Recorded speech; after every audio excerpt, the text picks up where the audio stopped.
tarde. Estamos aqui abrindo o painel de tributação municipal do 5º Congresso Internacional de Direito Tributário do Rio de Janeiro, agora online, em homenagem ao professor Gilberto de Ulloa Canto. Primeiramente, eu gostaria de agradecer ao presidente da BDF, ao convite, um honroso convite feito pelo doutor Gustavo Brigagão, um grande amigo. Também já deixo aqui os meus cumprimentos e agradecimentos à sua esposa, Daniele Brigagão, diretora de marketing da BDF.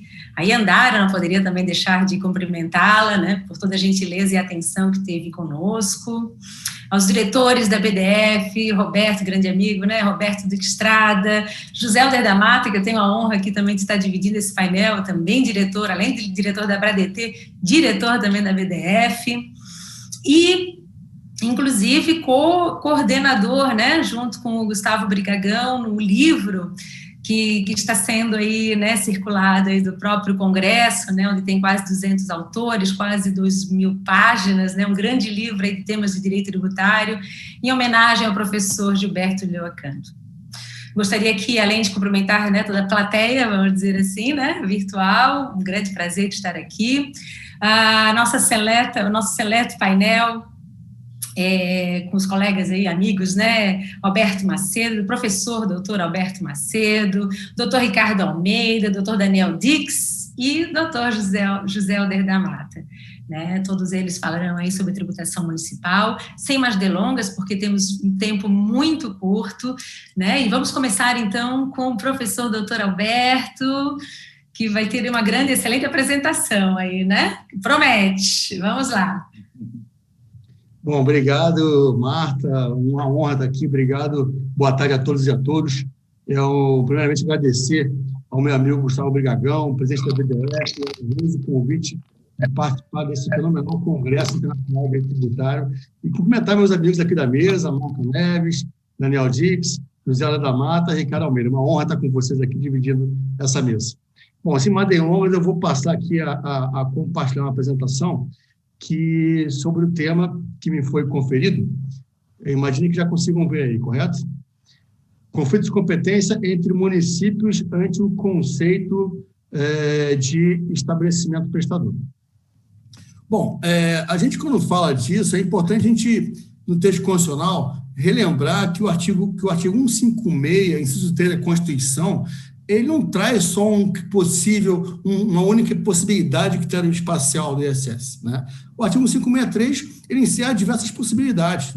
Quando você tem aí prestações de serviços intermunicipais, em que você pode ter o estabelecimento prestador do município, um tomador num outro município, talvez até o local da efetiva prestação no terceiro município, tudo isso é prestação de serviço, lembrando que a prestação, no meu entender, não é um ato de prestar, mas sim uma relação jurídica que envolve, no mínimo, duas partes, e talvez até para um terceiro local. Então, dado isso, é importante que haja, abaixo da Constituição, uma lei complementar para evitar o conflito de competência em situações como essa.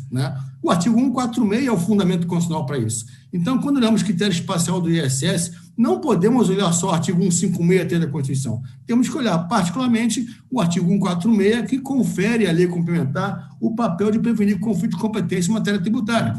Também o papel de regular normas gerais em matéria tributária, particularmente a definição de faturador, basical ao contribuinte. A definição de faturador por lei complementar, é óbvio que não há carta em branco para a lei complementar.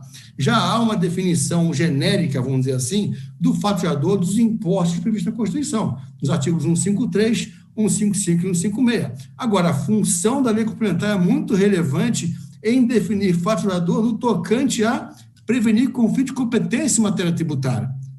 Nessa linha de definição de fato gerador para prevenir conflito de competência em matéria tributária, temos que lembrar que fato gerador é sinônimo de hipótese de incidência tributária, a qual, por sua vez, é composta por critérios material, espacial e temporal. Ora, quando definimos critério espacial no ISS, no lei complementar, estamos prevenindo conflito de competência em matéria tributária, porque o critério espacial é o elemento componente do fato gerador.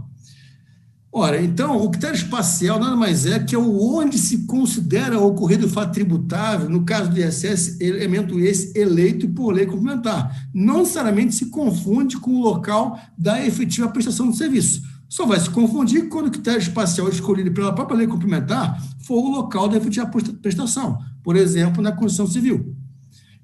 Isso não afasta o princípio de territorialidade, pelo contrário, isso reafirma o princípio da territorialidade, que diz que o ente somente pode tributar fatos que guardem elemento de conexão com o seu território. Elemento de conexão esse elencado, no caso do ISS, pela lei complementar. Então, o critério espacial é sinônimo de elemento de conexão. E aí nós temos a Lei Complementar 116 cumprindo seu papel, definindo quais são os critérios espaciais. O principal deles é o local do estabelecimento prestador, caput do artigo 3º da Lei Complementar. Outro elemento de conexão possível é o local da efetiva prestação, por exemplo, em construção civil ou em decoração e jardinagem. Outro elemento de conexão possível é o local do tomador, hoje previsto para a importação de serviços e para o fornecimento de mão de obra. Temos que ressaltar que sempre, na história do ISS, a regra geral de critério espacial foi o local do estabelecimento prestador. Isso não mudou com a Lei Complementar 116, como parece dar a entender alguns julgados do STJ, né? Sempre foi assim. A diferença é que hoje há mais exceções com local tomador e local da efetiva prestação, mas a regra geral sempre foi o local do estabelecimento prestador. Então, o artigo 3º está lá, o serviço se considera prestado imposto devido no local do estabelecimento prestador. O artigo 4º, que veio com a Lei Complementar 116, fala que considera estabelecimento prestador o local onde o contribuinte desenvolve atividade de prestar serviço e que configura unidade econômica profissional.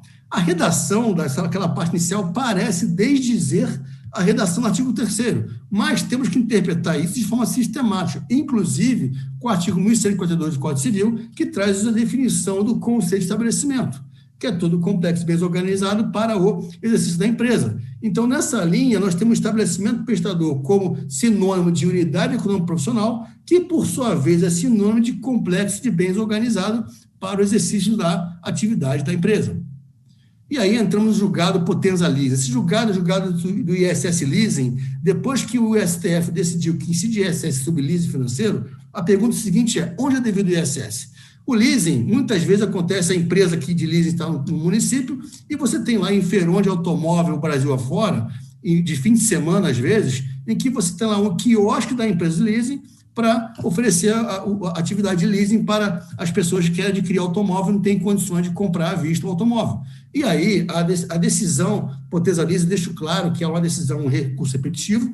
Ela foi correta porque ela ratificou a redação da lei complementar, então ela entende sim que o ISS devido no local do estabelecimento prestador na regra geral. Agora, alguns textos aqui, algumas expressões ficaram meio estranhas, vamos analisar rapidamente. Começar pela emenda. Sujeito ativo da relação tributária na vigência do Decreto-Lei 406/68, município da sede do estabelecimento. Após a Lei 116, local da prestação. Ora, essa redação está ruim. Parece que ela diz que antes da Lei Complementar 116, o critério é o local do estabelecimento e depois é o local da efetiva prestação. Então, temos que verificar o porquê dessa redação, eu vou explicar mais à frente. Também ela fala que o serviço de leasing ocorre onde se toma a decisão acerca da aprovação do financiamento, onde se concentra o poder decisório e onde se situa a direção geral da empresa. Na verdade, essa redação não está muito legal. Por quê? Porque dá uma ideia de que a ideia do estabelecimento é onde se dá sempre a decisão, depende do serviço. Aqui no caso de leasing, isso tem uma certa correlação, porque, por conta de circular do Banco Central, há uma determinação das empresas de leasing de ter, de forma destacada e discriminada, o local onde se encontra a direção geral da empresa. Aqui, o ementa fala também em núcleo do serviço, seria o financiamento. Bom, a rigor não é o financiamento, né? Até porque se fosse financiamento de 30%, seria IOF e não ISS. O leasing financeiro, no máximo, é o financiamento lato sensu. E temos que lembrar que o leasing é uma atividade que, na verdade, o serviço tributável é a gestão desse contrato, né? O leasing dura, no mínimo, 2 anos e meio, né? Então, esse local, que é onde está, no caso, coincide com a direção geral, onde tem a estrutura para fazer a gestão do contrato, é ali onde se perfaz a atividade no custo de serviço do leasing. E aí, o outro trecho da ementa é que é irrelevante o local da celebração do contrato, da entrega do bem ou de outras atividades preparatórias. Sim, é verdade, porque não interessa se o feirão automóvel foi feito lá em Tubarão, onde tem um quiosque da Potenza que foi fechado o contrato, não interessa se é ali que entrega o automóvel, não é ali que ocorreu a prestação do serviço, ou o critério espacial do ISS não é ali, porque ali não se configura como nenhum estabelecimento prestador da empresa. E aí, esse texto do voto explica aquela parte inicial que gerou um certo ruído. Olha o que ele diz. O artigo 12 do Decreto-Lei 406/68 estipulou que, a exceção dos casos de construção civil e de exploração de rodovias, o local da prestação de serviço é o do estabelecimento prestador. Corretíssimo, gaivota verde, está correto. Continuando, a Lei Complementar 116 adotou um sistema misto, considerando o imposto devido no local do estabelecimento prestador. E, para outras hipóteses definidas, o local da efetiva prestação ou o local tomador. Exatamente assim que prevê a Lei Complementar. Então, está certíssimo o voto, né? Teve algum ruído por conta da redação da emenda, ruído que decorreu desse trecho do voto. Ele fala que a Lei Complementar 116, ao definir estabelecimento prestador, emprestou um alcance bastante amplo quando assinalou no seu artigo 4º a questão da unidade econômica profissional. E continua o voto. Assim, após a vigência da Lei Complementar 116, existia unidade econômica profissional estabelecimento prestador, no seu serviço no município onde a prestação de serviço é perfectibilizada, aí lá vai ser devido. Aqui está o equívoco do voto. Ele dá uma ideia, primeiro, ele traz um conceito de unidade econômica profissional do estabelecimento prestador. Ora, isso não está correto. Por quê? Porque unidade econômica profissional é sinônimo de estabelecimento prestador. E aqui, deixando claro, a ideia é que unidade econômica profissional não é o local da prestação. Não tem nada a ver. Unidade econômica profissional onde se perfaz aquele complexo de bens organizado para a prestação de serviço, que pode se dar dentro do próprio complexo de bens organizado ou fora dele. Então, o equívoco do voto e que gerou aquele ruído de que aparece que após a Lei Complementar 116 se procuraria o local da efetiva prestação, não procede. Sempre foi local do estabelecimento prestador, regra geral. Então, aqui está explicitado o que gerou aquele ruído. Então, ressaltando, estabelecimento prestador é um conceito que está vinculado e é sinônimo de unidade econômica profissional e também de complexo de bens organizado para o exercício da empresa. Pegando o último caso aqui no meu tempo, o caso de análise biológica, análise de material biológico. O caso em que você tem uma empresa em que a coleta de sangue é feita em uma unidade da empresa que está no município e a análise do sangue é feita em outra unidade da empresa que está em outro município. A discussão é, para onde deve o ISS? Onde foi feita a coleta, onde foi feita a análise, né? Então, aqui esse julgado 1.439.753 foi julgado em 2014, com embargo de divergência julgado em 2017, e está para ser julgado um caso muito similar, que é o RESP 1.634.445, também em embargo de divergência. Diz lá a emenda do julgado primeiro. Discussão a respeito da definição do sujeito ativo do ISS quando a coleta de material biológico dá-se unidade de laboratório estabelecida em município distinto, no caso aqui Jaboatão dos Guararapes, daquele onde ocorre a efetiva análise clínica, Recife. Então, a coleta foi feita em Jaboatão e a análise em Recife. Bom, a municipalidade competente para realizar a cobertura do ISS é o local do estabelecimento prestador. Tudo bem, até aí tudo bem. Considere-se como tal a localidade em que há uma unidade econômica profissional. Até aí tudo bem. Isto é, onde a atividade é desenvolvida. Bom, aqui já discordo, porque, de novo, unidade econômica profissional não tem nada a ver com o local da prestação. Tem a ver com um complexo bem organizado, cuja prestação pode se dar dentro desse complexo ou fora dele. Ok? Continuando o trecho do julgamento. Se o contribuinte colhe material do cliente em unidade situada em determinado município e realiza a análise clínica em outro, o ISS é devido ao primeiro município, em que é estabelecida a relação jurídico-tributária. Bom, aqui eu tento discordar. Por quê? Porque a fechamento do contrato, da relação jurídica onde se paga, não necessariamente aquela unidade tem um complexo de bens organizado para prestar aquela atividade, que no caso aqui analisada, é a atividade de análise do material biológico, né? Se aquela unidade onde é feita a coleta também tem estrutura para fazer a análise do material, tudo bem, mas pode ser que ela não tenha. Se ela não tiver, se a empresa concentra em outro laboratório, em outro lugar, e é um estabelecimento que existe, não é nenhuma fraude, é um estabelecimento prestador, e se lá se concentra o complexo de bens organizado para se conseguir prestar o serviço de análise, e lá vai ser devido o ISS, não onde fechou o contrato ou onde foi feita a coleta. Aqui, para terminar, esse julgado ele fala que a remessa do material biológico entre a unidade de coleta para a unidade de análise se assemelha com a súmula 166 do STJ, que fala que não tem ICMS, faturador de ICMS, na circulação de mercadoria de um estabelecimento para outro estabelecimento. A meu ver, esse paralelo é totalmente equivocado. Por quê? Porque ele confunde. No ICMS, a questão é de que o estabelecimento de entrada da mercadoria não é o comprador, juridicamente falando, do estabelecimento de saída da mercadoria. Não é o caso do ISS. No ISS são dois estabelecimentos em que a discussão é qual dos dois presta serviço para o cliente, e não que é um serviço prestado entre um e outro. Então, esse paralelo, a meu ver, ele é equivocado. Bom, concluindo, estabelecimento prestador, sinônimo de unidade econômica profissional e sinônimo de complexo e bem organizado para a prestação de serviço. Não existe unidade econômica profissional do estabelecimento. É equivocada essa colocação, esse do. E a unidade econômica profissional, ela é o quê? Ela é um complexo bem organizado para o exercício da empresa e não é necessariamente o local da efetiva prestação do serviço. Quais seriam os critérios de análise para o critério espacial? Bom, primeiro, quando você analisa uma empresa, a empresa tem mais no estabelecimento? Se ela só tem estabelecimento, basicamente tem que verificar onde se configura o complexo bem organizado a partir do qual se presta serviço, né? Ainda que ele não esteja formalizado no contrato social ou na alteração contratual. A regularidade do estabelecimento é algo irrelevante, né? Percebe que estabelecimento prestador é um conceito de situação fática. Não basta estar no papel do contrato social. Agora, se a empresa tem mais estabelecimento, vamos para o segundo critério de análise, que é verificar qual dos estabelecimentos da empresa se configura como a unidade econômica profissional para aquele serviço prestado. Ou seja, o complexo bens tem aquele complexo bens organizado a partir do qual se presta aquele serviço. Bem, então, pessoal, eu fico por aqui. Muito obrigado pelo tempo de vocês e depois, eventualmente, dúvidas, estou à disposição. Um abraço. Excelente, Alberto. Poder de síntese perfeito, hein? Desculpa, né? Porque realmente a gente tem o tempo esgotado, né? De 15 minutos e Deus Cronos, né? Como diz o professor Carrasa, ele é cruel, né? Com todos nós. Mas vamos lá. O nosso próximo palestrante será o Dr. Ricardo Almeida. Dr. Ricardo. Obrigado, Marta. Muito boa tarde a todos. Enfim, que tem que projetar os slides, eu queria já iniciar agradecendo o convite honroso na pessoa do nosso amigo, presidente da PDF, Gustavo Brigagão, elogiar a beleza do Congresso, né, apesar de online, todo o cuidado, né, mais do que perceptível, tem sido elogiado, e eu também quero aqui elogiar a Daniele Brigagão, o corpo administrativo da PDF, especialmente a Iandara.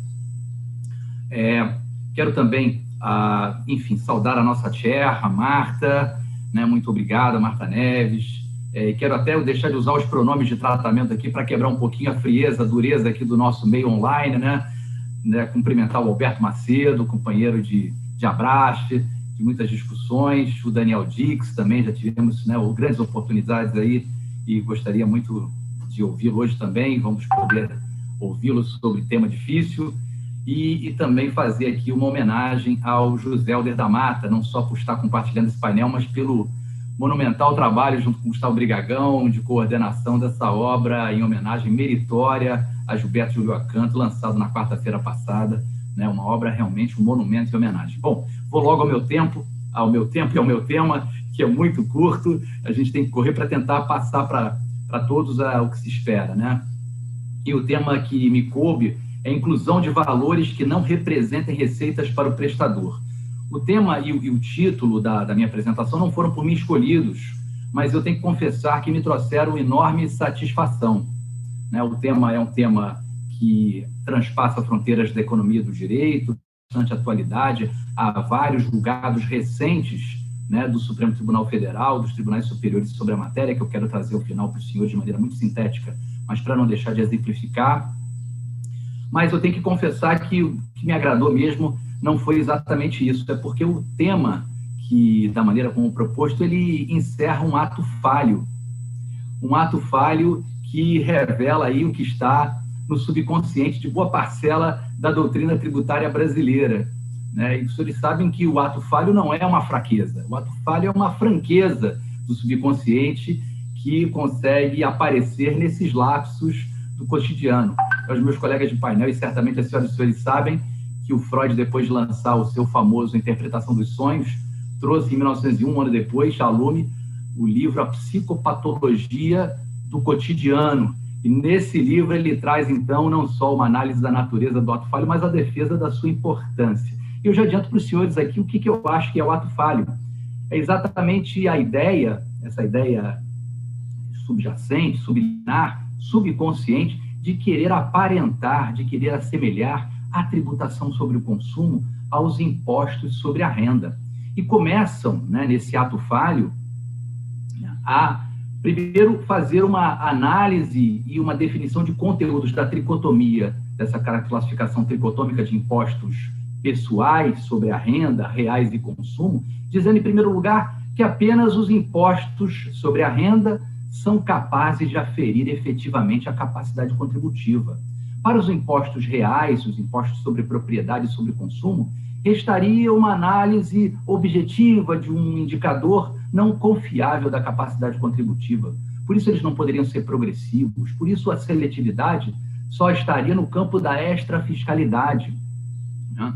Enfim, são várias afirmações que vão sendo detectadas nas obras que nós temos aqui, muitas delas respeitáveis, de escola, mas que vão revelando como a nossa doutrina tenta a todo momento assemelhar, aparentar a tributação sobre o consumo à tributação sobre a renda. É verdade que o princípio da capacidade contributiva, ele diz, e por isso eu entendo que essas duas modalidades, essas duas espécies de imposição tributária, elas podem aferir capacidade contributiva e o aferem até melhor, para justamente tirar esse preconceito que se tem, dizendo que a tributação é sempre regressiva sobre o consumo. Aliás, uma perspectiva de viés socialista. Só no início do século passado é que se começa a trazer essa ideia, um combate da tributação sobre o consumo.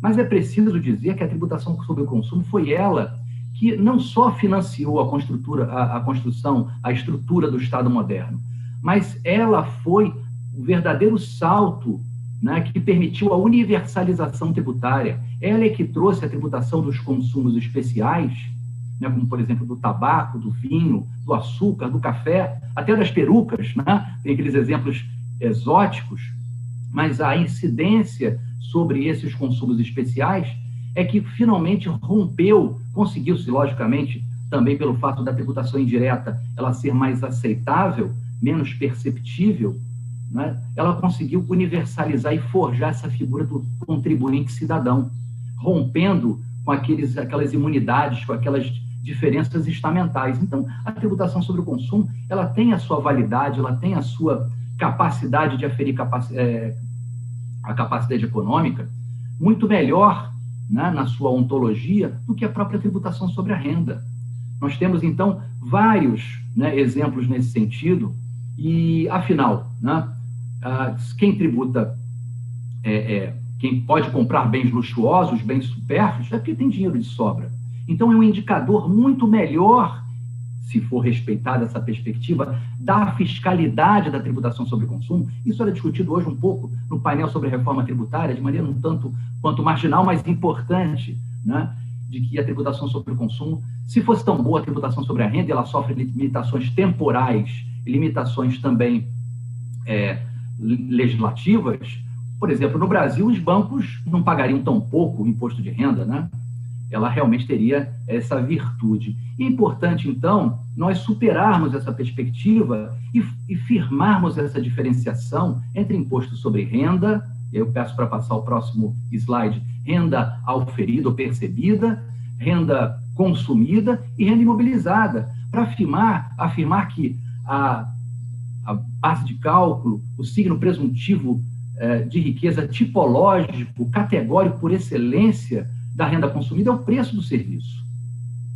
Então, nós vemos essa tentativa de exclusões, de deduções, de reduções, baseadas em argumentos de bitributação, cumulativo, sobrecarga tributária, muitas vezes não só em relação a quando o prestador de serviço tem como insumos outros serviços que o apoiam na realização, na confecção, na elaboração, na conclusão daquela prestação.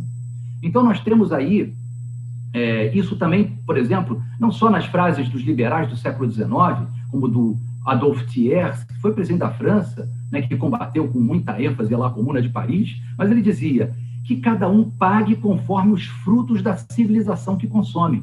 Mas as teorias econômicas mais modernas, elas apontam, né, na aferição de renda, muito mais em razão do consumo, da satisfação, da felicidade, no consumo, nos bens que são consumidos, do que na quantidade de receita ou de rendimentos que se oferem.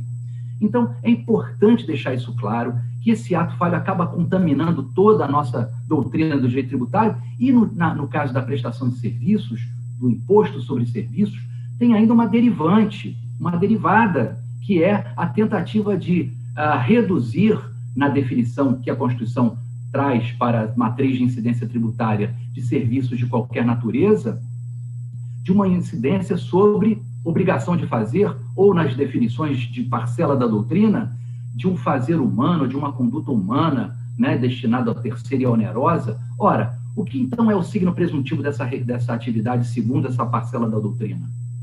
É o fazer humano, é o trabalho.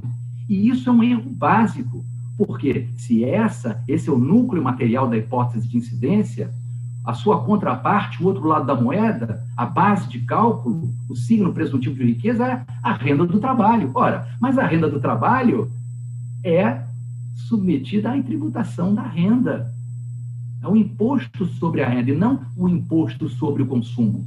É, portanto, necessário voltar a essas teorias econômicas e jurídicas, a história da formação da própria imposição tributária, né, e da importância da tributação sobre o consumo para entender qual é realmente a tipologia, qual é realmente o signo presuntivo de riqueza. Nessa relação bilateral sinalagmática entre consumidor e prestador, quem revela essencialmente capacidade contributiva é quem compra, é quem paga. E esse, portanto, é o indicador de capacidade contributiva e que deve servir como base de cálculo. Não é exatamente o valor recebido. É lógico que o sinalagma poderia, se pode, como se faz, né, o contribuinte, em geral, é o prestador de serviço, não é o tomador de serviço. Mas, em tese, ele poderia ser o tomador do serviço, o adquirente do serviço, né, que paga por esse serviço. Então, não há razão para, dentro dessa perspectiva, se menoscabar, se tentar recortar, diminuir, né, o preço do serviço, afastando-se para uma concepção que se aparenta à tributação sobre a renda. Portanto, temos ainda questões sobre praticidade, praticabilidade, como aferir realmente qual foram os custos, né? Tem uma questão de fiscalização, de insegurança jurídica, mas eu queria então afirmar rapidamente essa perspectiva para que a gente possa então partir para a análise dos casos concretos. Então, podem passar o próximo slide. A jurisprudência do Superior Tribunal de Justiça do STF vem se debruçando nos últimos anos sobre alguns casos e contaminada, assim como o Alberto muito bem pontuou, né, trechos dos votos que são contraditórios. Uma hora ele concorda com a lei complementar, com o critério do estabelecimento, daqui a pouco ele escorrega de novo naquela jurisprudência da década de 90 que falava que era tautológica, né, que dizia que o serviço era prestado onde ele era efetivamente prestado. Era o cachorro correndo atrás do próprio rabo.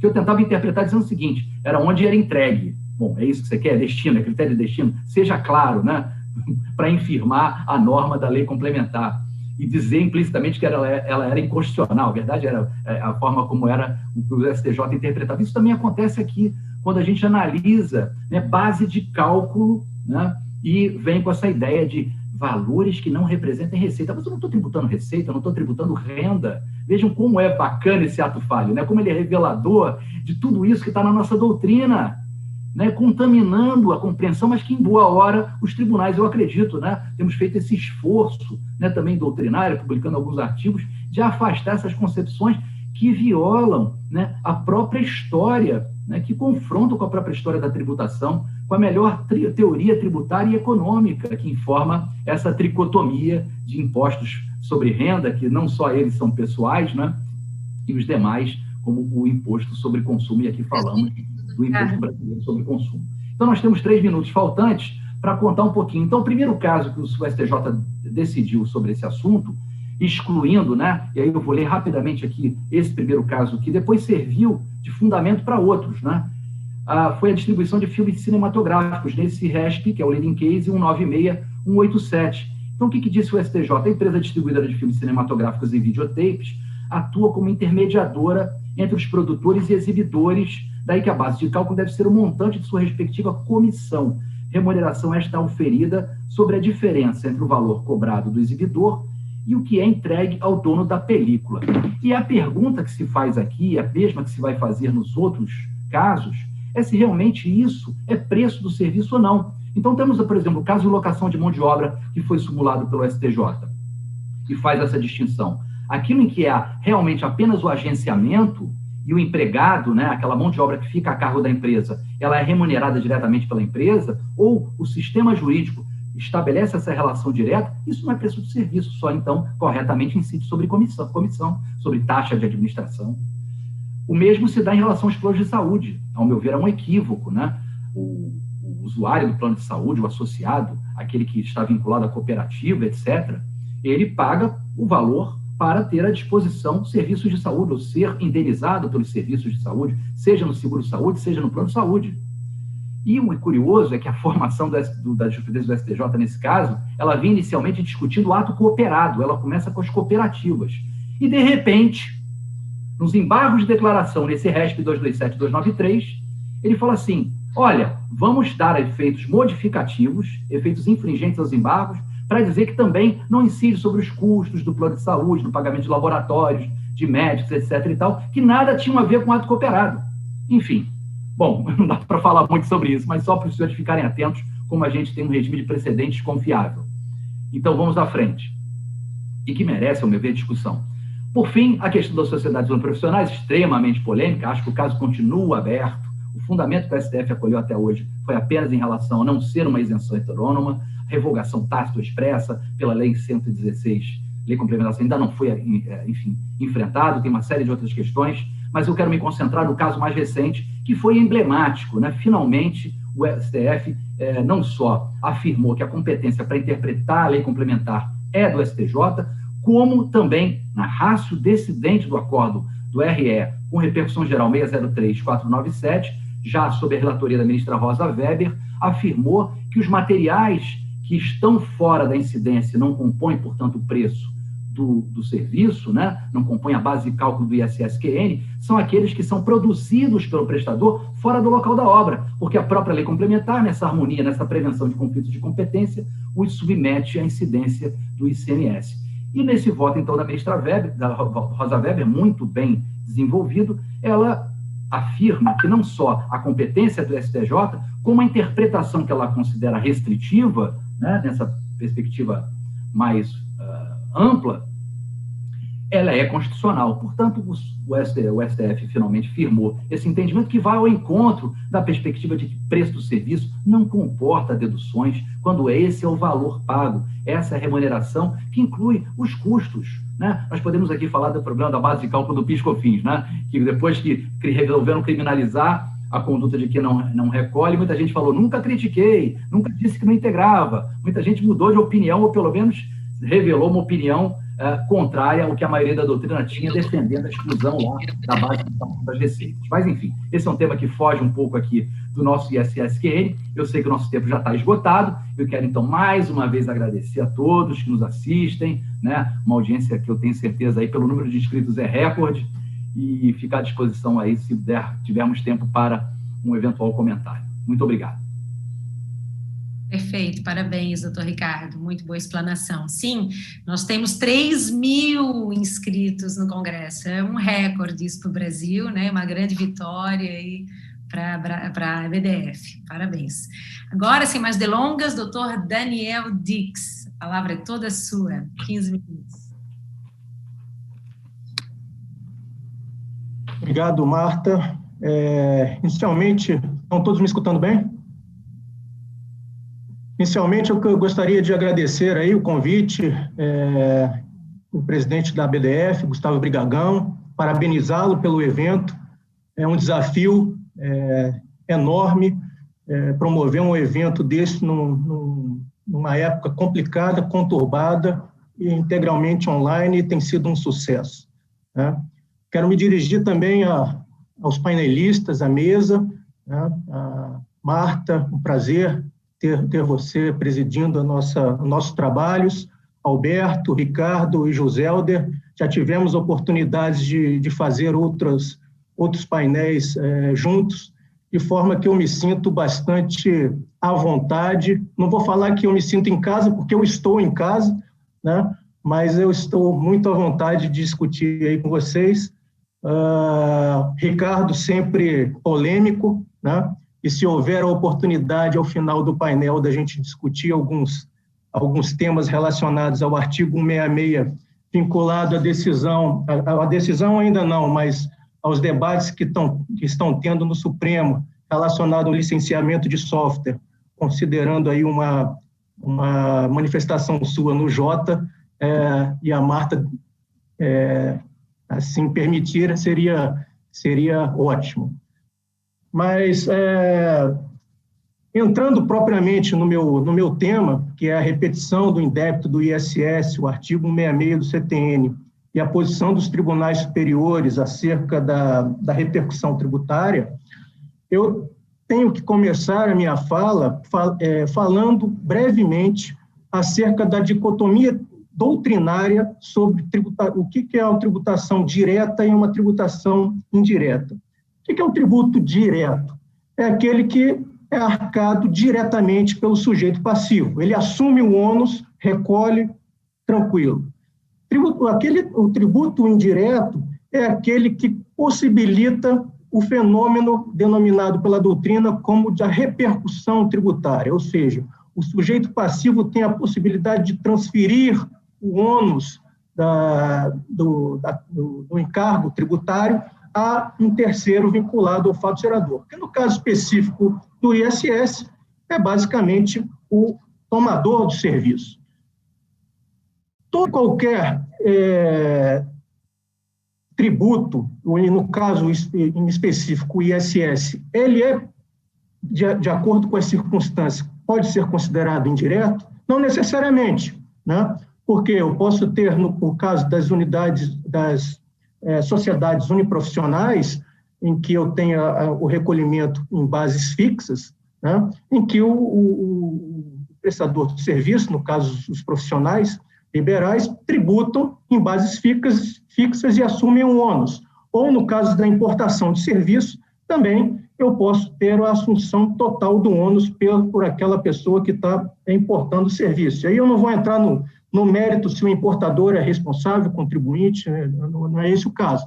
Mas o fato é que nessa hipótese, né, eu tenho aí a assunção definitiva por parte do importador. E daí surgem duas situações, duas figuras, que é o contribuinte de direito e o contribuinte de fato. O contribuinte de direito é o contribuinte, efetivamente, que é o sujeito passivo, com o qual que tem a relação jurídico-tributária com o ente tributante. E o contribuinte de fato, né, é aquele que vai ou pode suportar o ônus tributário repassado no valor da operação pelo contribuinte de direito. Então, o contribuinte de direito é aquele que tem a relação com o ente tributante, né, e apura e recolhe o tributo, e o contribuinte de fato é aquele que pode assumir o ônus repassado pelo contribuinte de direito. É importante a gente ter em mente que o STJ delimitou, né, concordemos ou não, os tributos indiretos dentro do nosso sistema tributário nacional, que estariam limitados ao ICMS, ao IPI e ao ISS, que é tema da nossa abordagem, né?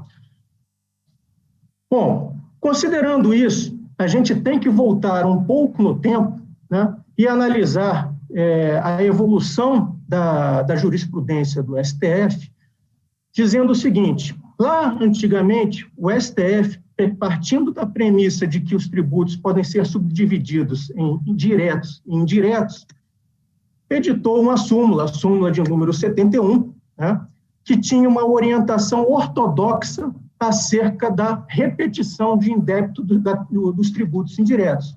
E nos termos dessa súmula, antiga súmula 71, né, ela falava o seguinte: olha, se o tributo tem natureza indireta e foi pago indevidamente, não é devida a repetição desse indébito. Por quê? Presume-se que, mesmo recolhido de forma indevida, né, o ônus foi repassado para o contribuinte de fato.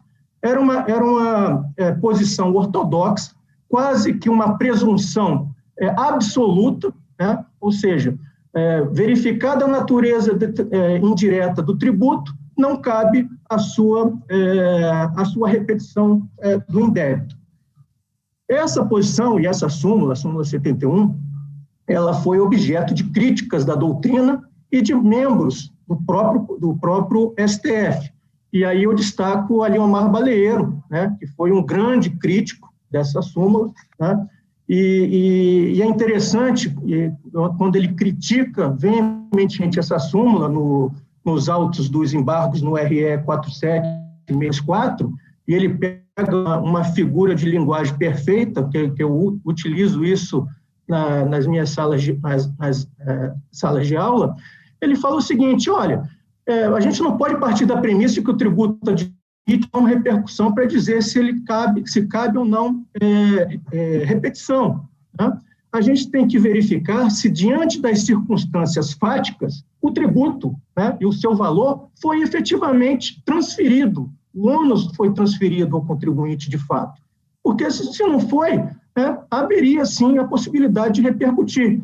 E ele cita a situação de um feirante, né, em que começa vendendo as mercadorias no início da feira com um determinado valor, e ao final da feira, ao meio-dia, 13h, a chamada xepa, ele diminui o valor das mercadorias e possivelmente assume o ônus, né, daquele tributo que incidiria sobre aquela operação.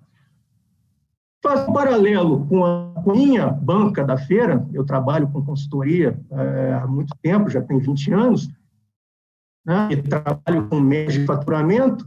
Então, é como se, ao final do meu ano, da minha xepa, né, eu tivesse que bater a minha meta, né, de faturamento e oferecesse determinados serviços para os meus clientes. E, em razão da minha tentativa de bater essa meta, eu reduzo o preço dos meus serviços, dos meus honorários, assumindo o ônus do ISS que seria devido sobre aquela operação. Se, eventualmente, eu apliquei uma alíquota de 4%, quando seria a alíquota de 3%, e assumir esse ônus, é claro que eu teria direito, nos termos da crítica do Aliomar Baleiro, direito a essa repetição de indébito. Em razão disso, gente, o que aconteceu? A jurisprudência do Supremo evoluiu, né? Foi editada uma súmula de número 546, e dizendo o seguinte: olha, cabe a restituição do tributo indireto desde que o contribuinte de direito comprove que não repassou o ônus desse tributo ao contribuinte de fato, né? E essa súmula 546, ela foi a gênese do artigo 166, que a gente está aqui homenageando o doutor Gilberto Julio Acanto. Ele muito ciente da jurisprudência da época, pegou e positivou esse posicionamento do Supremo, né? Então, o que o artigo 166 hoje fala? Que é cabível, sim, a repetição do indébito do tributo indireto, dentre eles o ISS, sob duas condições. Primeiro, se o contribuinte de direito fizer prova, e aí é prova contábil, né? Se eu, na composição do meu preço do serviço, que é custo, margem e tributo, demonstrar que não repassei o ISS, ou os tributos indiretos sobre aquela operação, ao contribuinte de fato, né, e identifiquei que houve um recolhimento a maior desse tributo, é passível, sim, esse tributo de ser repetido. Ou, se houver autorização expressa por parte do contribuinte de fato, que efetivamente assumiu o ônus por aquele tributo, eventualmente transferido, né, para que o contribuinte de direito o faça.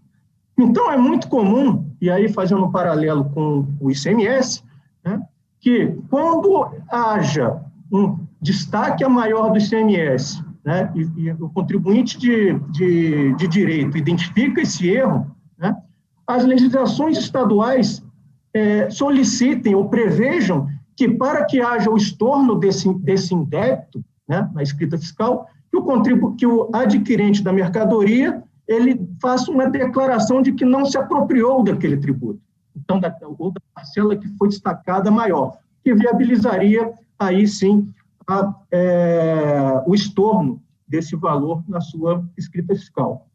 Como eu falei para vocês, a minha carreira, durante muito tempo, foi vinculada à auditoria e consultoria, né? E me deparando com exemplos práticos, né, do dia a dia, né, e olhando as contas contábeis dos balanços patrimoniais de algumas empresas e contribuintes, a gente às vezes se depara com créditos tributários registrados no ativo que se referem a créditos relacionados a pagamento indevido ou a maior de tributos denominados indiretos, né? E será que aquele ativo registrado naquela companhia referente a esses casos, eles são bons, são devidos realmente? Não sei. Para que sejam efetivamente devidos, eu preciso ter, primeiro, a prova pelo contribuinte de que ele não repassou isso ao terceiro, ou a autorização do terceiro, né? Então, a gente precisa ter isso muito em mente. Indo para o meu final, considerando aí que já faltam 3 minutos, né, Marta? Eu trouxe aqui algumas questões polêmicas que coloco para a gente debater. Considerando os termos do artigo 166 do CTN, a gente tem alguns questionamentos. Primeiro, o referente à possibilidade de repetição do indébito daquele tributo indireto que é declarado, ou a sua majoração é declarada inconstitucional. Será que é possível, né, considerando os termos do artigo 166, se efetivamente o contribuinte de direito repassou isso ao contribuinte de fato, me parece que pela leitura do 166 não seria possível. Por isso, então, eu digo para vocês e para aqueles advogados que estão iniciando aí a carreira e principalmente no que se refere ao ISS, em que a gente tem aí o questionamento de hipóteses de incidência, principalmente com as novas tecnologias, se a incidência do ISS é constitucional ou não. Identifiquem, quando entrarem com a ação anulatória ou declaratória de inexistência de débito, né, acumulada com pedido de repetição de indébito, se houve a repercussão ou não desse tributo, né? Porque se houve, aí é letra morta, a gente não consegue recuperar o passado. Um outro ponto é no que se refere à legitimidade ativa para pleitear essa repetição, né? Será que o contribuinte de direito e o contribuinte de fato, ambos têm essa legitimidade? Essa questão ela chegou a ser avaliada pelo STJ, né? E a gente tem posições um pouco dissonantes. Uma mais antiga, relacionada ao IPI, que é um tributo indireto, e a que a gente traz por analogia ao ISS, no RESP 903-394, de relatoria do ministro Fux, quando ali assentava uma cadeira, no sentido de que o sujeito passivo que tem legitimidade para cobrar, para repetir o indébito, é o contribuinte de direito, que tem a relação direta com o ente tributante, né? Enquanto que o contribuinte de fato não teria essa legitimidade, até porque ele não tem condição de fazer prova ou não de que se aquele tributo foi efetivamente repassado para ele. Mas, recentemente, no RESP 1299303, no caso de demanda de energia contratada, aí com relação ao ICMS, ficou assentada a possibilidade de que sim, o contribuinte de fato teria essa legitimidade para pleitear a repetição. E aí, já indo para o final, tá, Marta? E aí a gente tem que analisar casuisticamente, caso a caso, as hipóteses em que o contribuinte, de fato, poderia efetivamente fazer esse pleito. E o último, a questão mais polêmica, é aquela relacionada ao depósito judicial, ou seja, um contribuinte de direito que questiona uma eventual incidência de um tributo indireto.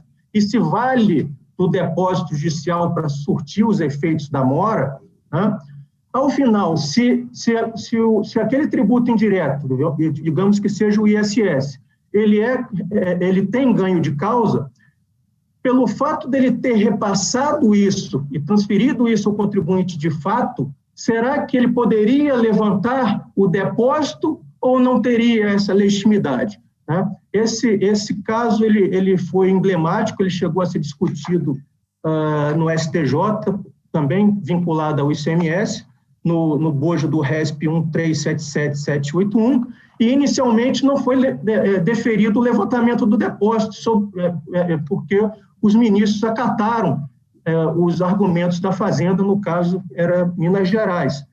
Mas, posteriormente, e aí, diga-se, por maioria, né, esse RESP teve relatoria do ministro Napoleão, no STJ, ficou-se assentado o seguinte: olha, o contribuinte ele se vale do depósito judicial como um instrumento, né, e possibilitado pelo Código Tributário Nacional para surtir os efeitos sustar os efeitos da mora.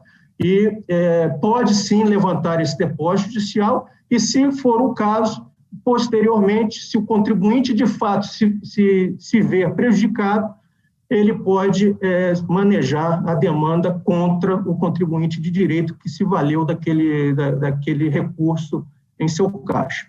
Bom, Marta, essas eram as minhas considerações. Passei mais ou menos aqui pelo meu cronômetro 2 minutos, né? E aí peço desculpas e obrigado aí pela paciência.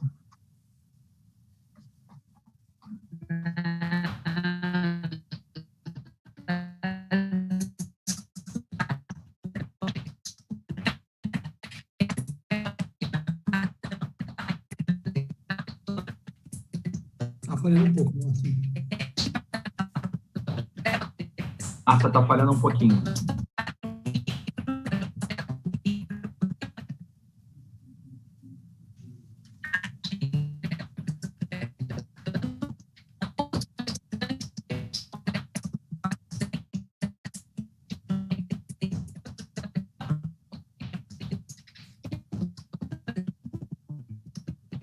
Está falhando, Marta, o som.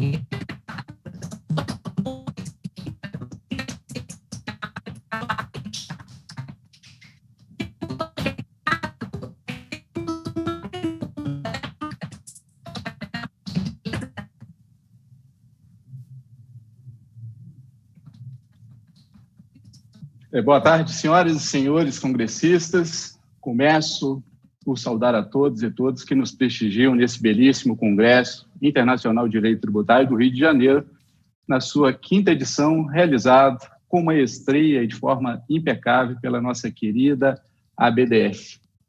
Além da justíssima homenagem ao jurista Gilberto de Ocampo, além de fundador, presidiu a ABDF por 25 anos. Saúdo também os meus pares, cumprimentando a doutora Marta Neves, aos doutores Daniel Dix, Alberto Macedo, Ricardo Almeida, que já brilhantaram esse painel com suas digressões marcantes. Não poderia deixar de agradecer o gentil convite a mim formulado pelo doutor Gustavo Brigagão para participar desse painel especial com um tema central, tributação municipal, ao lado de colegas que têm profunda admiração e respeito. Deixo aqui também, consignado, todas as minhas congratulações à comissão organizadora, a todos que trabalharam incansavelmente para que esse congresso fosse realizado com essa magnitude, num ano que será marcante pelo seu período pandêmico, a Iandara, que sempre nos auxiliou com muito carinho. Agradeço e estou extremamente muito feliz de estar nesse painel para tratar um tema muito importante. Atribuíram-me o tema sobre ITBI com as particularidades que se inserem na responsabilidade do alienante proprietário, o credor fiduciário, ante o inadimplemento da dívida fiduciária pelo devedor fiduciante, no momento da consolidação da propriedade plena em nome do credor fiduciante. Pois bem, pretendo realizar essa exposição fazendo um corte epistemológico. e assim para cumprir com rigor o tempo regulamentar, pretendo fazer a abordagem em duas perspectivas. A primeira perspectiva, trabalhar a materialidade, o núcleo da hipótese de incidência, no antecedente da norma tributária do ITBI, mas nas questões mais específicas, sim, sérios negócios jurídicos, né, as transações imobiliárias, abrangendo o contrato de compra e venda com aquele pacto acessório da alienação fiduciária. A segunda perspectiva, já entrando efetivamente na problemática, analisar a ocorrência ou inocorrência do fato gerador no momento da constituição, da desconstituição do direito real de garantia, a alienação fiduciária, a propriedade fiduciária, para a consolidação da propriedade plena em nome do credor fiduciário, instituição financeira, à luz, né, da literatura constitucional, regra matriz de incidência, artigo 156, inciso 2, o artigo 135 da norma geral, Código Tributário Nacional, o artigo 35, inciso 2º, né, e também a análise da Lei 9.514, de 1997, que é a lei que disciplina sobre o sistema financeiro imobiliário e que institui a alienação fiduciária de coisa imóvel. Pois bem, feito essas duas delimitações quanto às perspectivas, já adentrando ao tema, e é consabido que nos negócios jurídicos, quando do ato translativo, da compra e venda da escritura pública, do contrato de compra, da escritura pública da compra e venda de imóvel, no momento que há a transmissão do direito real de propriedade do vendedor para o comprador, nesse momento não guarda maiores confusões intelectivas acerca da incidência do ITBI. Mas é importante salientar que nas transações imobiliárias, quando da celebração do contrato de compra e venda, que esse é o negócio jurídico principal, e a alienação fiduciária, o pacto acessório, né, que também deve ser feito o registro na matrícula do imóvel, em nome da instituição financiadora, que se torna credora fiduciária.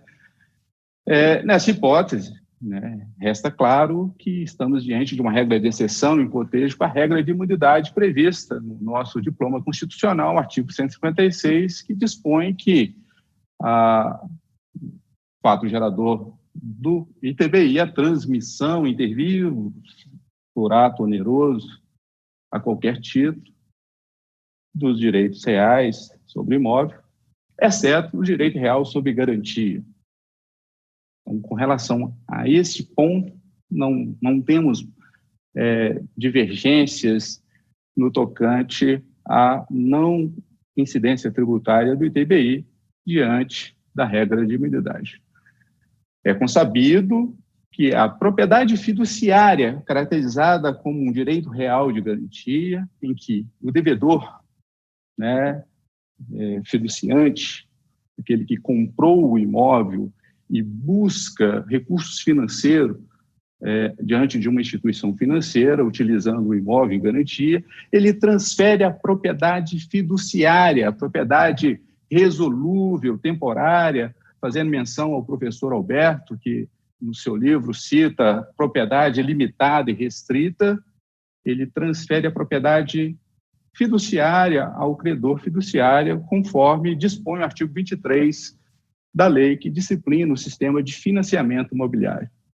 E, nesse momento, também o artigo 23 dispõe sobre o desdobramento da posse. A devedora passa a ser a detentora da posse direta e a credora fiduciária a posse indireta do bem. E isso é muito importante, que foi o tema que foi o tema que alçou as discussões no nosso Superior Tribunal de Justiça. Esse tema foi alçado ao Superior Tribunal de Justiça para análise de ação declaratória de inexistência de relação jurídica tributária para afastar a incidência do ITBI no momento da consolidação da propriedade plena em nome do credor ante o inadimplemento da dívida pela credora fiduciante.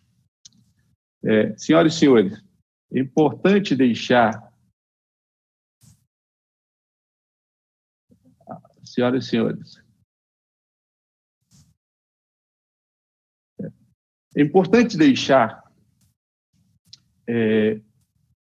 consignado de que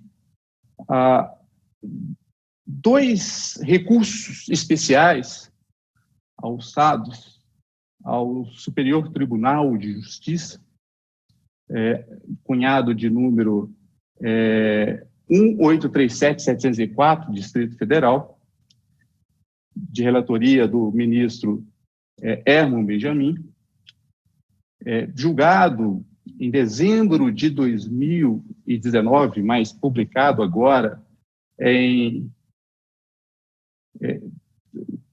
Tá ok meu áudio? Publicado agora em maio de 2020, dispôs sobre a questão do momento de ocorrência do fato gerador, que é o momento da consolidação da propriedade em nome do credor fiduciário com a consolidação da propriedade plena. Esse voto, e eu deixo aqui, faço as minhas menções honrosas, esse voto do condutor, esse voto vencedor, ele teve como base as lições do professor Alberto Macedo, né, foi citado com maestria no voto, onde ficou consignado que no momento que há a consolidação da propriedade plena em nome do devedor, há a incidência tributária do ITBI. Também, um outro recurso especial alçado ao Superior Tribunal de Justiça, ele é de número 1844279, também do Distrito Federal, de relatoria do ministro Mauro Campbell, ele deixou consignado o mesmo entendimento sobre a ocorrência do fato gerador do momento da consolidação da propriedade em nome do credor fiduciário. Ou seja, quando há execução da garantia, né, do direito real de garantia, ao desconstituir pela inadimplência da dívida, transfere-se aquela propriedade que antes era resolúvel fiduciário, passa a ser uma propriedade plena em nome do devedor. E a tese que foi, né, obviamente, que haveria uma interpretação extensiva do artigo 110 para violar os conceitos, né, de propriedade perante a lei civil, em especial na lei 9.514 de 1997, para, então, efetivar a propriedade plena em nome do credor fiduciário. Pois bem, esse é o ponto-chave central que essa discussão foi alçada por tribunais de justiça, e as duas discussões que arrasta o dissidente do STJ firmaram o entendimento pela a ocorrência do fato gerador do ITBI no momento da consolidação da propriedade plena em nome do devedor ante a dívida do devedor fiduciante. Com relação à ocorrência do fato gerador, como de fato, e pelo trabalho de campo, há a transcrição, sim, da propriedade em nome do credor fiduciário, da instituição financeira. Isso não resta dúvidas. A alegação de que há a bitributação, na verdade, um bis idem, as decisões com grande propriedade afirmam que há ocorrência de novos fatos geradores, porque com a transmissão da propriedade, com a desconstituição da garantia, no direito real de garantia, e passando a propriedade para o credor, ali há a transmissão da propriedade e há fato gerador do ITBI. A discussão que eu faço a crítica que eu faço, e já para caminhar para o encerramento, é a crítica do conceito de propriedade que a Lei 9.517 dispôs como procedimento para os atos cartorários, para a sua efetivação da transmissão dessa propriedade. Quando a credora recebe o bem, ela tem a propriedade plena, mas com restrições. Ela só pode deixar ela só pode alienar esse bem por meio de alienação por leilão público. Então, o artigo 23 da Lei 9.414 diz o seguinte, que a partir da inadimplência, o credor irá notificar o devedor por meio de serventias, o devedor um prazo de 15 dias para purgar a mora. Na inércia, o cartório irá certificar do ato praticado. Depois de 30 dias do decurso de prazo, irá fazer o registro na matrícula do imóvel da propriedade, da consolidação da propriedade. Depois de 30 dias da consolidação da propriedade, a instituição financeira, a credora fiduciária, irá fazer o primeiro leilão, e o arremate tem que ser superior ao valor da dívida, do bem. Leilão negativo, 15 dias após, fará um novo leilão, e o arremate tem que ser superior ao valor da dívida acrescida dos tributos, dos laudêmios, dos custos cartorários, e só após o segundo leilão, também não logrando êxito, num leilão negativo, aí sim, essa restrição da propriedade deixará de existir. Então, ou seja, faz a consolidação da propriedade plena, mas, em tese, não é tão plena, porque a instituição financeira ela vai pagar o ITBI no momento da consolidação da propriedade, mas só irá ter a propriedade efetivamente plena quando os dois, o primeiro e o segundo leilão, não lograrem êxito com relação à sua arrematação. Mas, no tocante fiz não só o trabalho de pesquisa jurisprudencial, mas como trabalho de campo, não resta dúvida que há uma consolidação, há efetivamente a materialidade, a substituição do fato à norma para incidência do ITBI no momento da consolidação da propriedade plena. Eu queria pedir para passar os slides, só para, rapidamente... Um minuto. Rapidamente os slides. Aqui tem a alienação fiduciária, o vendedor alienante, quando ele vende a coisa, o RESP 1837-704, na qual eu me referi, que o Alberto Macedo foi citado com maestria para lições que corroboraram para a formação da decisão. O outro recurso especial que também assentou o entendimento pela incidência tributária do ITBI na ocorrência do fato gerador quando da consolidação da propriedade plena, e pode passar rápido, são as decisões ao longo dos tribunais de justiça que firmaram entendimentos para a materialização também do fato gerador, ocorrência do fato gerador, quando da consolidação da propriedade em nome da credora fiduciária.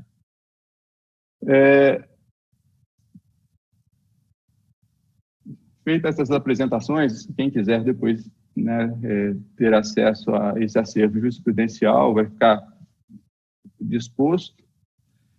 Eu gostaria, então, feito essa rápida exposição, agradecer com todo o meu sentimento, utilizando uma passagem, uma trama teatral de Shakespeare, do Rei Lear. O Rei Lear, ao avistar o horizonte, acompanhado do cego Gloucester, ele perguntou: cego, como que você vê o mundo?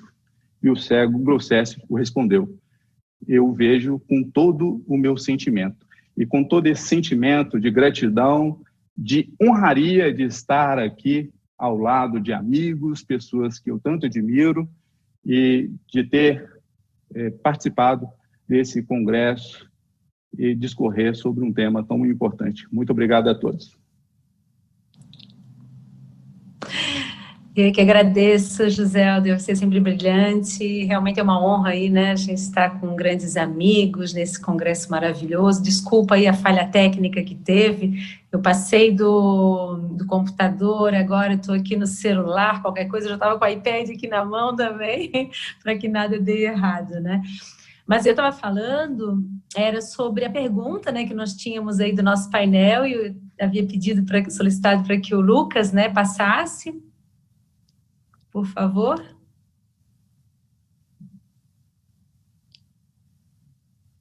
É para responder com sim ou não, tá? E ao lado, enfim, tem um chat.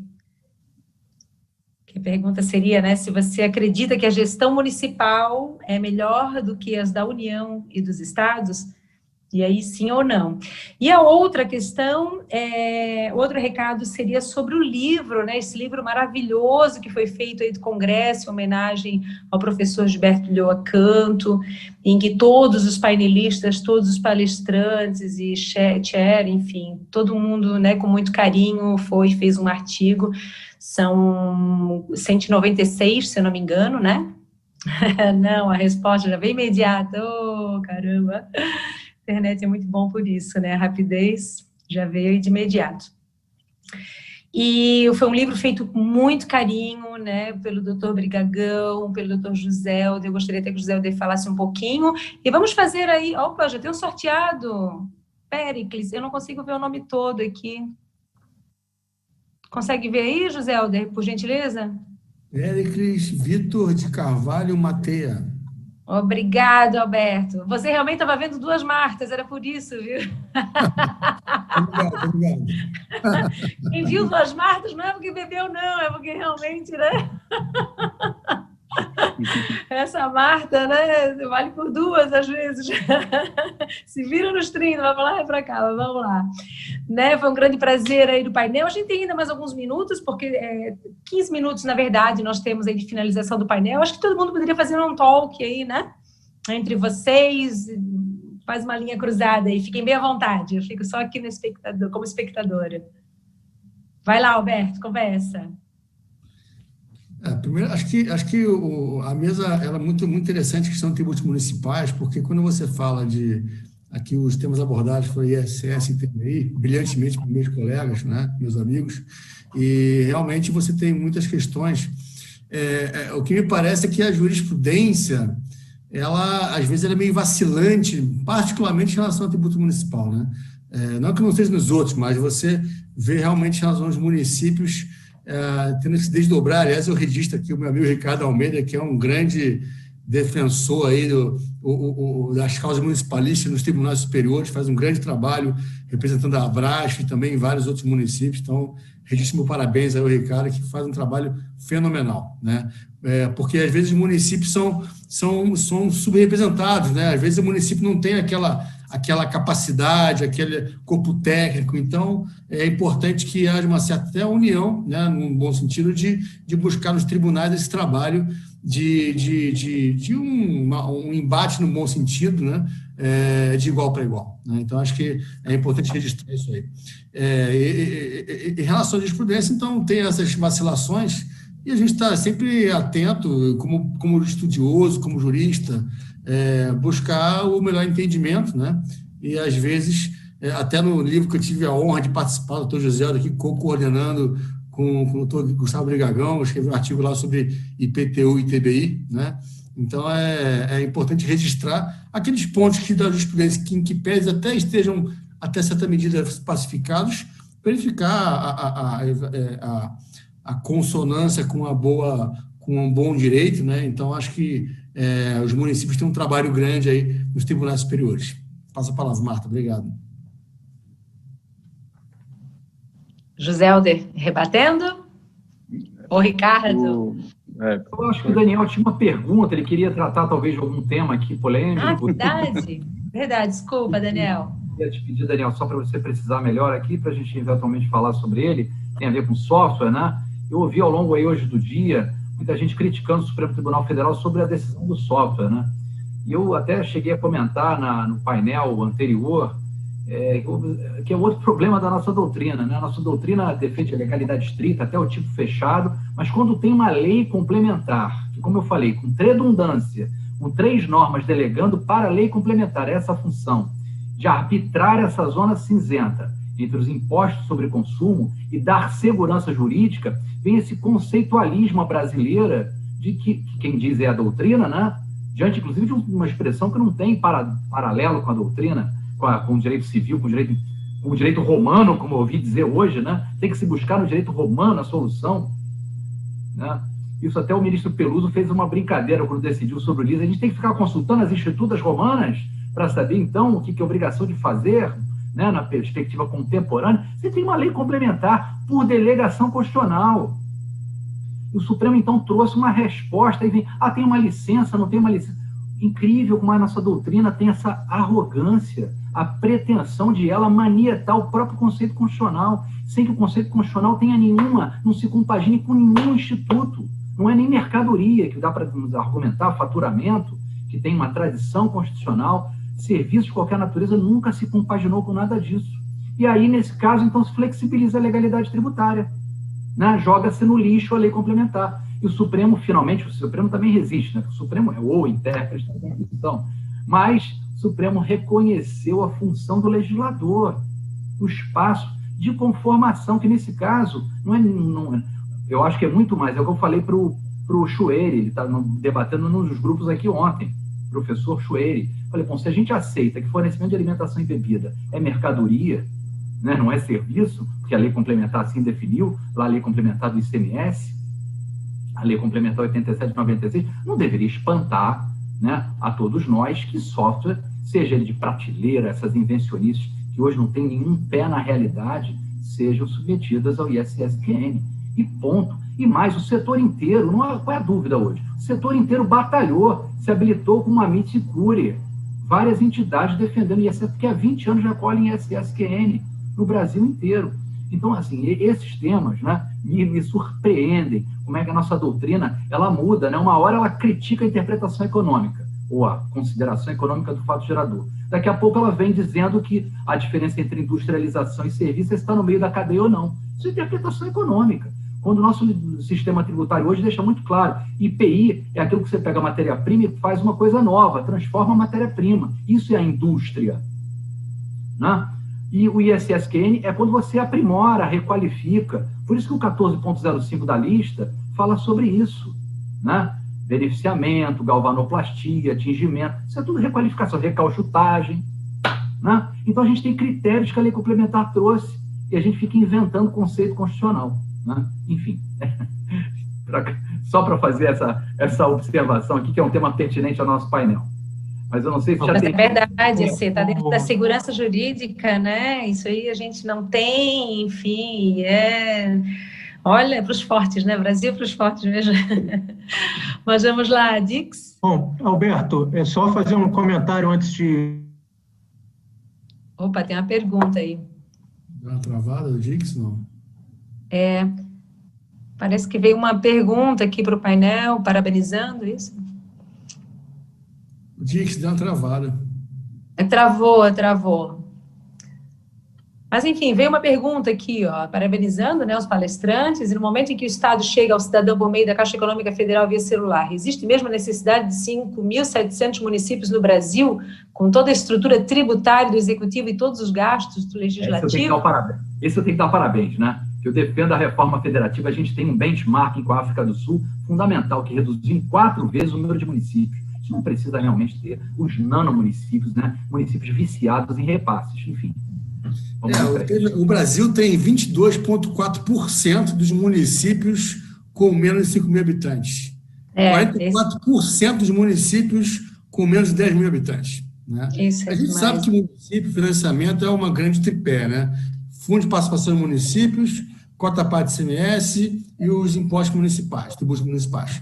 Então, assim, realmente a lógica que hoje acaba induzindo a criação de novos municípios, como, por exemplo, entre outras coisas, a Câmara Municipal, a receita destinada à Câmara Municipal não ser percentual vinculada à receita própria do município. mas sim ser percentual vinculado à receita total que ele recebe. Ora, então é lógico que a lógica vai ser de criar mais município, porque aí se distribui mais poder e cada vez mais vai se granulizando a federação no tocante à esfera municipal. Isso é um problema grande e temos que corrigir isso. Como sociedade, temos que entender o problema e corrigir isso. Aliás, é um ponto que até eu ressalto, e aqui, em homenagem ao homenageado desse evento, o doutor Gilberto Loacanto, é a ideia de direito tributário e financeiro. Não podemos olhar só para o direito tributário. Nós temos milhares de livros de direito tributário no Brasil e algumas dezenas de livros de direito financeiro. Por que será? Porque tributário dá dinheiro, financeiro não dá. Mas o fato é que o financeiro é aquele que sustenta o Estado. O Estado é a sociedade é o Estado. Quando a sociedade perde noção de que o Estado a representa, aí corre esse perigo. Aí começa a vir o governo federal dizer que o Estado não serve para nada, e aí a gente vê a pandemia, como é que o Estado serve para muita coisa, né?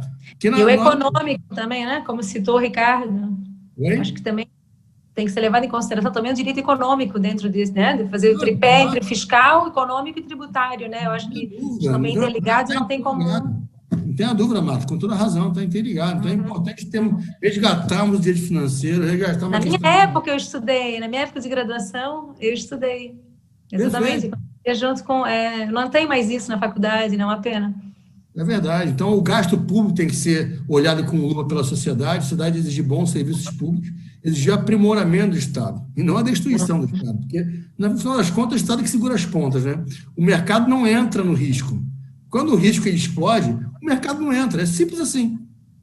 Basta ver o que está acontecendo com a pandemia. Não tem oferta, não tem demanda, e aí a economia está parada. Já estava parada e está parada mais ainda, né? Enfim. Quer perguntar? Dix, está de volta. Oi. Virei meme aí também, né, Marta? Manda, vai lá. Mas não apareceu 2, pelo menos. Não, é o seguinte, só um comentário aí na fala do Alberto e com relação à jurisprudência oscilante, né, Alberto? Eu me lembro, acho que em 2013, eu compus uma mesa aí com o Ricardo, um dos temas era local da prestação, e a gente continua discutindo isso 7 anos depois e o STJ não consegue resolver em definitivo essa questão, infelizmente. Com relação ao licenciamento, Ricardo, assim, eu vou na mesma linha que você, apesar de eu ser um advogado que milita aí pelos contribuintes, mas eu entendo os colegas que defendem pela não tributação, com base no conceito de dar e fazer, mas me parece que com as novas tecnologias a gente tem que abrir um pouco mais a cabeça e estar mais antenado para essas novas atividades que a gente não consegue enquadrar como dar e fazer simplesmente, né? E o licenciamento de software é uma situação em que é dar, é fazer, tem um mix de coisas ali. Eu vou muito na sua linha, acho que você citou o Chueire, eu acho que o Chueire tem essa mesma posição. O Constituinte delega ao legislador complementar a definição do fato gerador, está pronto, está definida a hipótese de incidência, é isso aí, vida que segue, não vamos ficar discutindo isso, vamos tentar ser pragmático e simplificar. Mas o que eu queria discutir com você, Ricardo, é o seguinte: eu vi uma manifestação sua no Jota, eu acho que você, como representante da Abrasf, disse que ia entrar com uma petição lá junto às ADIs 1945 e 5649, no que se refere à modulação dos efeitos, né? Porque apesar do Supremo ainda há uma maioria no sentido de não incidir o ICMS, aí me parece que há uma resolução de conflito, não incide o ICMS, traz a incidência para o ISS, né, nesses casos.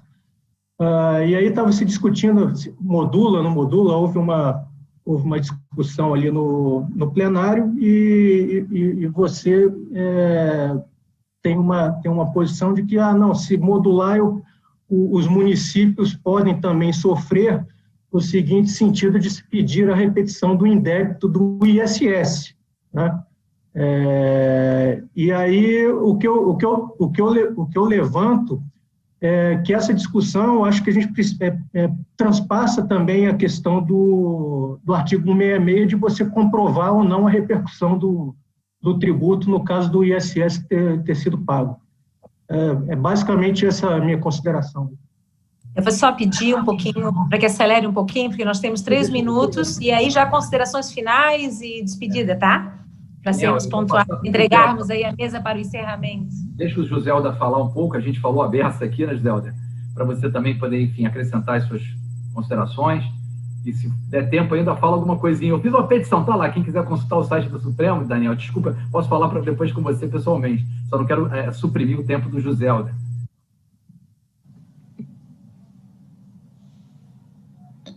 Joselda? É uma honraria ouvi-los. Sempre que eu vou fazer qualquer estudo sobre esse tema, consta lá o nome do Ricardo Almeida lá, e, inclusive no dia do julgamento da ADI 1845 e a 56, 59 aqui de Minas, a ADI de Minas estava lá com maestria, Ricardo Almeida sempre fazendo suas questões de ordem lá com muita representatividade. Aproveitando a deixa da pergunta, que teve uma expressão na resposta, eu acho que é importante a prevalência do federalismo fiscal cooperativo para garantir a autonomia financeira dos municípios. Sem autonomia financeira, nós não temos autonomia constitucional, administrativa, e isso é consabido que o município é o que presta, é o ente federativo que está mais próximo da população, prestando serviços essenciais, e precisamos repensar essa questão da garantia, obviamente, de toda a essência da tributação, mas a garantia da autonomia financeira, né, do federalismo fiscal cooperativo, né, conforme a Constituição Federal assim dispôs, né, a Constituição de 1988, remodelou o federalismo clássico e adotou o federalismo dualista, né, da repartição de competência e a repartição dessas receitas tributárias. Então, é importante, e isso precisa ser pensado para que essa resposta a essa pergunta ela seja sempre bem efetivada, que a gestão pública dos municípios tenha sua supremacia em decorrência do federalismo fiscal brasileiro, federalismo fiscal cooperativo, participativo, colaborativo. Já se despedindo? Joselda, pode fazer a sua despedida.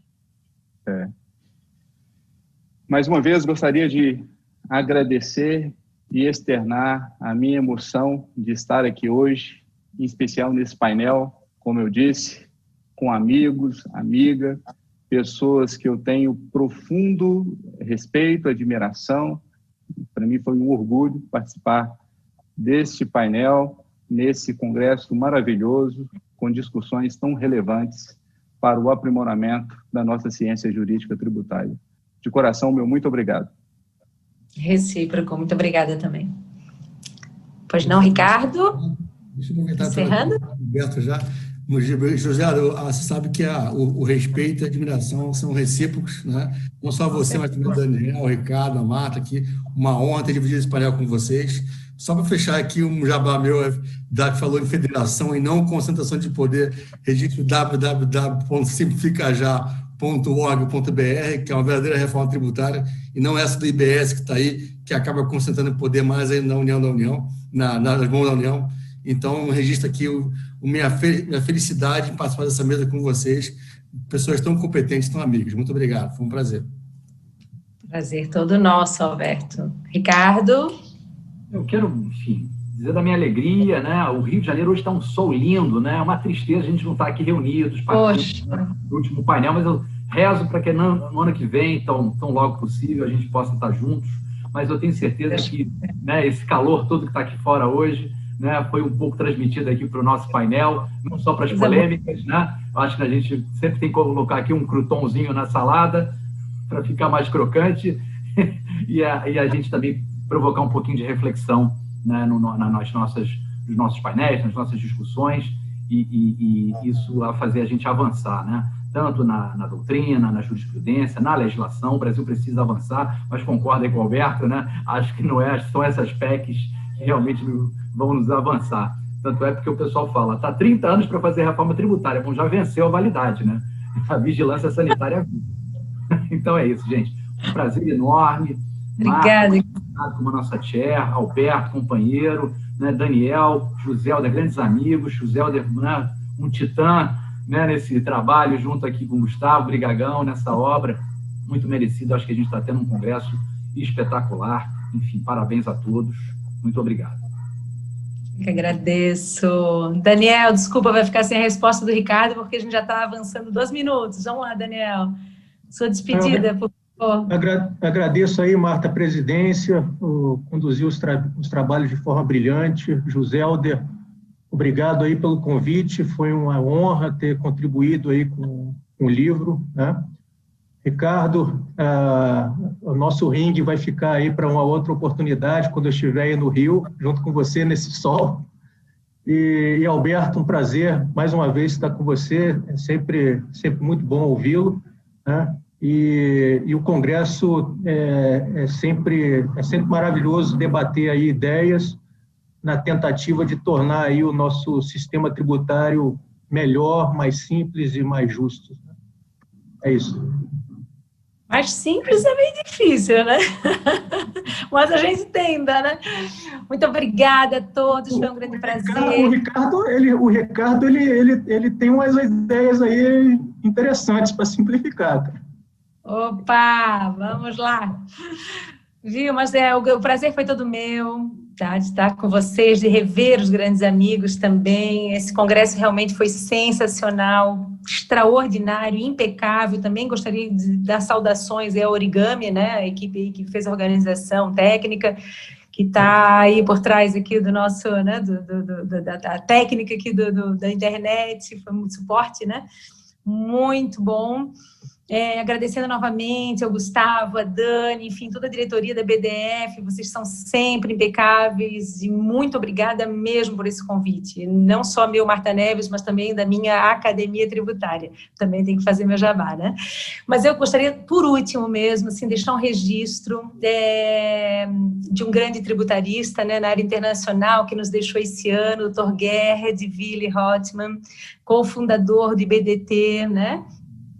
Que partiu aí em fevereiro e esse ano, né, ele não está conosco, infelizmente. Mas eu gostaria de deixar registrado que ele está de coração, com certeza. Bom, é isso aí, encerramos. Só lembrar que hoje é aniversário do doutor Condorcet Rezende, então deixar também aqui um abraço. Verdade. Né, a ele, enfim.